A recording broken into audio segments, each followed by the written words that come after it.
Welcome to the Mindfulness Meditation Podcast. I'm your host, Dawn Eshelman. Every Wednesday at the Rubin Museum of Art in Chelsea, we present a meditation session led by a prominent meditation teacher from the New York area. This podcast is a recording of our weekly practice. If you would like to join us in person, please visit our website at rubinmuseum.org/meditation. We are proud to be partnering with Sharon Salzberg and teachers from the New York Insight Meditation Center. The series is supported in part by the Hemera Foundation. In the description for each episode, you will find information about the theme for that week's session, including an image of a related artwork chosen from the Rubin Museum's permanent collection. And now, please enjoy your practice. Good afternoon. Welcome to the Rubin Museum of Art and to our weekly mindfulness meditation practice. My name is Dawn Eshelman. I'm head of programs here. The future is fluid. At least that is how we are talking about it here at the Rubin Museum this entire year. And this month, here in our meditation practice, we are examining this idea, this concept of fluidity, and how it shows up in our collection here at the Rubin, but also how it's helpful and useful to us as we think about the future, our place in the past, the present, and the future, and of course in our practice, in our meditation practice. And each week we team with our teacher of the week to select an artwork from our collection that illustrates this idea. And so that brings us to the object you're looking at behind me here. This is a beautiful sculpture from the 16th century, copper alloy. This is the 8 emanations of Padmasambhava. And if you've been here throughout the month, you've been hearing us talk quite a bit about Padmasambhava, who was an extremely important figure in Tibetan Buddhism and elsewhere as well, but is known as the second Buddha, is known for bringing Buddhism to Tibet. And you can learn all about him up on the 6th floor. There is an exhibition all about him called The Second Buddha, a Master of Time. And in fact, he could time travel. He could actually understand the past, present, and future all as one. And his powers were many. He, in fact, could appear in his many different forms, 8 different emanations, and that is what the sculpture behind me is showing us right now. So you may have counted these figures and noticed that there are more than 8, in fact. So Padmasambhava is perhaps obviously in the very center here, this historical figure that we've come to know. And directly above him is the Buddha, Samantrabhadra, and directly below him is a protector deity, one of those wrathful protectors that we've talked about many times. And then flanking him directly on either side are these 2 figures that were really important to the success of him bringing Buddhism to Tibet. And that is the monk, Shantarakshita, and his consort, Yeshe Tsogyal. So surrounding Padmasambhava are his 8 emanations. And you can learn more about those if you'd like to take a little bit more time and go on the tour after meditation today. It's free, of course, with your ticket.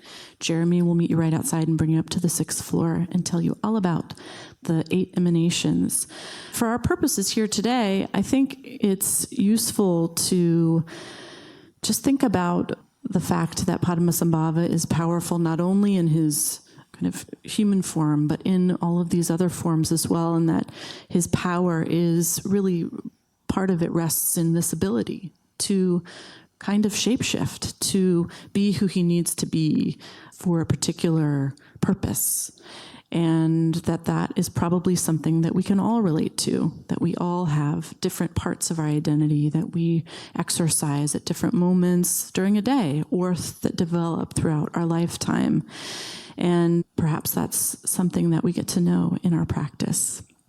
But this idea of fluidity, of course, is something that we can practice as we let go of each particular moment and focus on our breath in our mindfulness practice itself. So we'll hear more about this idea from our wonderful teacher, Sharon Salzberg, who's back with us after lots of travels. Welcome back, Sharon. Always great to have you back. She's the co-founder of the Insight Meditation Society in Barre, Massachusetts.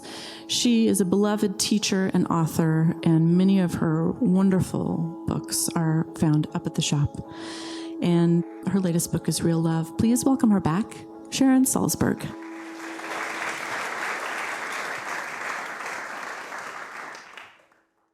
Hello there. Hi, nice to see you all. Is it still winter? I'm not sure. I have a cold. But I guess last week was actually canceled because of the snow. It's like intense. I wasn't here. I was stuck in Charlottesville, where in the most psychic event of my life, I'd had my boots mailed. Because I was in California before then. And I thought, I'm not bringing my boots to California. That's, crazy. By the time I come back to the East Coast, it won't be winter anymore. That was not the psychic event. That was the opposite. But sometime while I was in California, I thought, you know what? I should get someone to mail my boots to Charlottesville, and they did. So I was really happy about that. So fluidity, I even like the word. I think it's such a precious kind of word. And it brings up everything as these terms, these concepts actually do. Change, movement, flow, beginning again, resilience, all the ways that we get stuck, that we sort of defy that reality or attempt to defy that reality. There's so many associations with it. I remember a time I was teaching with my friend Mark Epstein, who's a psychiatrist here in town. He's written several books on kind of Buddhism or meditation and psychotherapy. And that's how he defined trauma, was being frozen, the lack of fluidity. So I keep imagining a river which encompasses everything, shallow points and deep turbulent points and schmutz that's flowing around in the river and clear parts and just flowing, always flowing. And thinking about our lives in that way and the ways that we kind of defy that or we get stuck or we start to close down around something and freeze. And how one of the reasons that's experienced by us as being traumatic is that it's counter to how things actually are. It's like everything is trying to move. It's trying to continue to flow and to burst out of that confine, and we're somehow closed down. So that's the struggle. And realizing that and being able to kind of release that sense of struggle is part of our practice. So that means inclusion. One of the things I really love about this image is how many parts of his being are being manifested. And it reminded me of when I first went to India, which was a long time ago, and I'd see like the pantheon of Hindu gods and goddesses, and sometimes they were the same person, but I'd say, who's Durga? Durga is like the mother in the most kind of conventionally maternal guise, like making you cookies and, hugging you and saying, how was your trip? Did you have enough tea? Things like that over there. And, and then like, who's Kali, who looks totally different? Well, Kali is the same as Durga, but Kali is the wrathful, intense manifestation of that same essence. And it was my first beginning of thinking, that same essence might manifest in lots of different ways. It's like the core part of our being might come out in certain circumstances as the sort of gentle, nourishing, caring aspect. And other times it might come out as a fierce, intense, demanding aspect, but it's still the same essence. And so here we have the many manifestations of Padmasambhava, which is really kind of the same thing. Like when we discover our essence, it's not just one thing in terms of its manifestation. We meet life as is being demanded in the moment to the best of our discernment and intelligence and awareness, and we show up for it in that form. But who we are within is really that same sense of knowing who we are, presence, balance, love, compassion, and so on. So flowing, moving, changing. Every time we try to stop that, we're in trouble. I did a webinar, I guess you'd call it, yesterday with his friend, George Mumford, who's a sports psychologist. He's worked with a lot of, well, he's not only sports, he's worked with a lot of teams, but which is what he's mostly known for. And he kept talking about flow. You know, just that concept of flow where you're not like over-determining something and saying, well, if I move my fingers, 3/4 of an inch over here, then I'll get a better basket or something. But you're in a certain state where all these factors are coming together, and it's almost like you and the goal are one, and you're just moving. And it's a very different state of being. And in some ways, it resembles some of what we experience at times in meditation with, when we remove like a lot of self-consciousness and we feel mostly in touch. And we're very aware, we're very mindful, and we're discerning. We understand that certain forces are arising within us that we actually want to be letting go of, like maybe that voice that says, can never do it right. That's worth letting go of, right? But because we see it and we're in more of this fluid state, we're not seeing it and seizing it like, I knew that was true. I've suspected that all along. So-and-so told me that long ago, and it's really true, and why do I even try? And so not only do we have the thought that arises, but we seize it, we take it to heart, we build on it, we create a self-image around it, we freeze, right? We tighten. We're not even breathing, most likely at that time, right? We're just holding down. And as one of my teachers, this Tibetan teacher, Sukhna Rinpoche, once said, it's not the thought that's the problem, it's the glue, right? So we practice meditation, we experience this kind of fluidity in many, many ways. One, as Dawn said, you realize it's maybe been quite some time since you last felt a breath, which is like the home base for our awareness.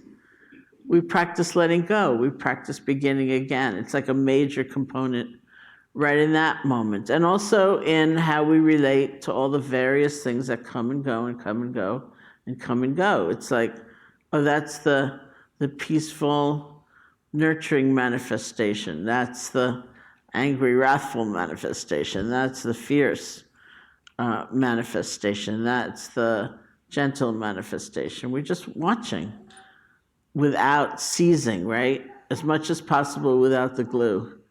Because in the end, we emerge with a whole huge new vision of who we are and what we contain and what it's okay to feel and what we can meet with, oh, you poor thing. I know, boring. With presence, with balance, with love, all of those things. Yeah, that's better. Okay? And we hear that voice inside us plenty of times. I certainly do. Okay, so when we practice, largely in those two ways, we'll be looking for that sense of fluidity, how fluidly we can let go and begin again, or do we get stuck right there in a whole lot of judgment about ourselves and how bad we are, right? Letting go and starting over, and also how we meet just these various things that come and go and come and go and come and go. And think of that river, that's containing everything. And our consciousness is like that river. And we're just letting whatever comes up, to pass away. We don't have to mess with it. We don't have to be freaked out about it. It's just like, oh, there's that. Back to the breath, okay? So let's sit together.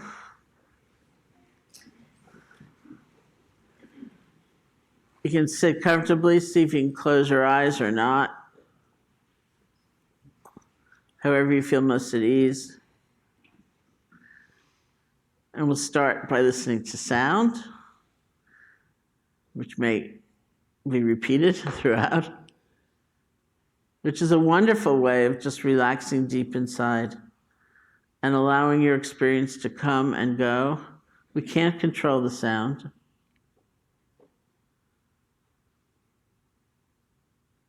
We can simply meet it as it arises and passes away. So let the sound wash through you.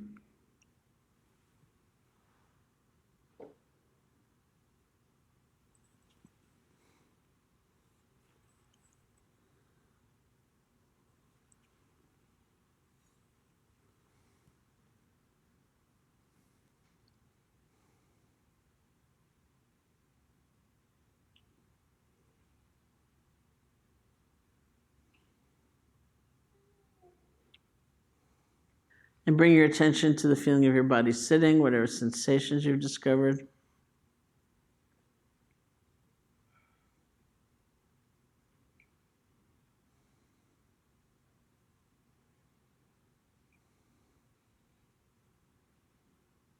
Bring your attention to your hands and see if you can make the shift from the more conceptual understanding, like hands, fingers, and bring your attention to the direct sensations, pulsing, throbbing, pressure, warmth, coolness, whatever you may be feeling.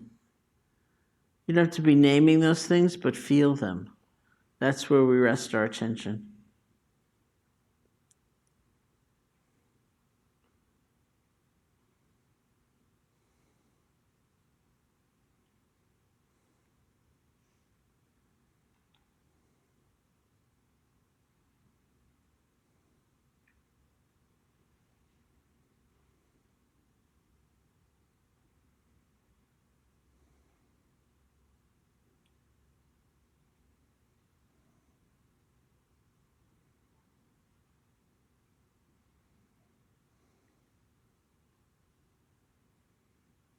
Then bring your attention to the feeling of your breath.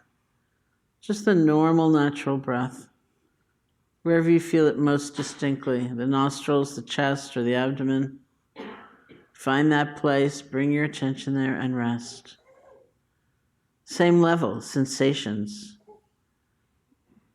You may get an image of the breath, you may hear the breath, but we're aiming our attention toward feeling the breath, one breath at a time.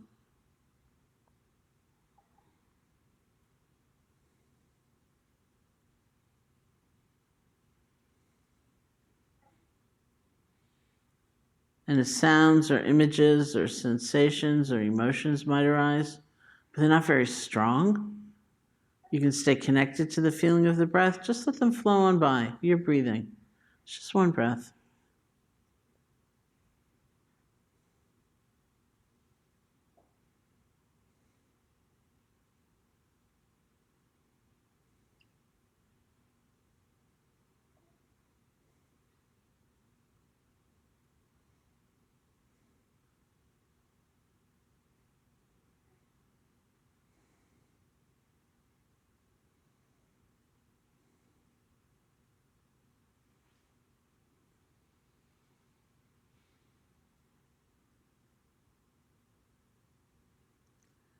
If something comes by and it is quite strong, it just pulls you away.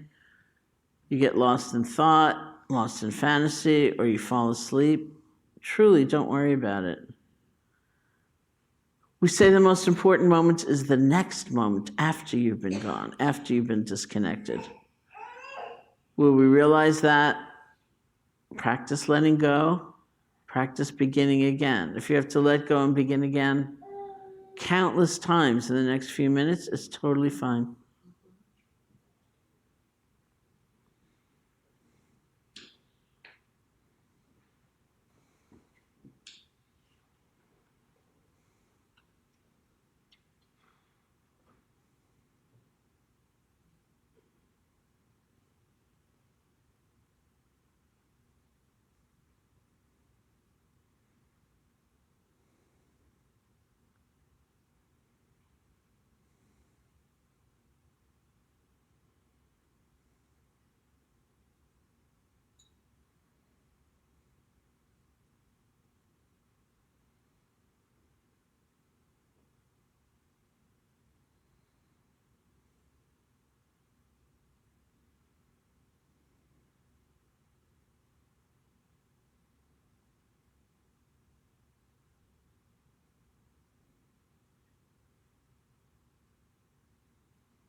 Isn't it amazing that no matter where our attention goes or for how long, we can let go, in fact, and we can begin again, just shepherding our attention back to the feeling of the breath.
So thank you very much. May you be happy and safe and well, and we'll meet again. Take care.